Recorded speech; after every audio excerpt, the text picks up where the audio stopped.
প্রতিদিন সন্ধ্যা হলে একটা টেনশনে পড়ে যাই, কি নাস্তা বানাই, কি নাস্তা বানাই। তো হ্যালো এভরিওয়ান, আসসালামু আলাইকুম। সবাই কেমন আছেন? আলহামদুলিল্লাহ আমি ভালো আছি। তো ঝটপট নাস্তা বানানোর জন্য চলে আসলাম শর্টকাটে। এটা হচ্ছে একটা ডোসা বানাচ্ছি। এটা হচ্ছে ময়দা দিয়ে বানাচ্ছি। তো এটার সাথে একটু চিনিও অ্যাড করছি, যেহেতু একটু মিষ্টি, মিষ্টি লাগবে খেতে। এটা কিন্তু চালের গুঁড়িতে বানালে বেশি ভালো লাগে। তো আমার কাছে চালের গুঁড়ি নাই, আমি ময়দা দিয়েই তৈরি করছি। তো আমার ডোসাটা প্রায় হয়ে গেছে। তো আমি ডোসাটা এখন একটু উল্টিয়ে দিব। আর এই ডোসাটা কিন্তু একটু ছোট, ছোট করে বানাইছি, কারণ আমার ছোট, ছোট ডোসা খেতে ভালো লাগে। তো হয়ে গেছে আমার ডোসাটা। এই ডোসার সাথে কিন্তু চা দিয়ে খেতে অনেক মজা লাগে। তো আমার যেহেতু গলায় সমস্যা, তো আমি এখন এটাকে রং চা বানাবো। তো বেশি করে আদা, লং, দারচিনি সব কিছু দিয়ে এটাকে ভালো করে ফুটতে দিয়ে দিলাম। তো এটা পানিটা ফুটে গেছে। এখন আমি এটাকে চা পাতি দিয়ে দেবো। যাই হোক, চা পাতিটা দিয়ে সুন্দর একটা কালার আসলে আমি এটাকে নামিয়ে নিব। তো এটা এখন ফুটুক, দেখি ওনাকে খেয়ে আমার গলাটা কি হয়। তো কালারটা চলে এসেছে, সুন্দর একটা কালার।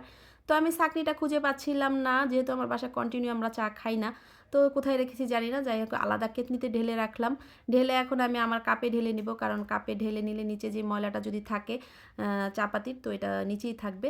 তো ঢেলে নিয়েছি। এখন আমি এটার সাথে কিন্তু এই ডোসাটা খেয়ে ট্রাই করে দেখবো আসলে কেমন লাগে। তো ডোসাতে যেহেতু মিষ্টি দিয়েছিলাম, আমি কিন্তু চাতে কিন্তু মিষ্টি দিই না, কখনোই চিনি খাই না। আলহামদুলিল্লাহ, আলহামদুলিল্লাহ, সবাই ভালো থাকবেন। ডোসাটা অনেক খেতে মজা হয়েছে।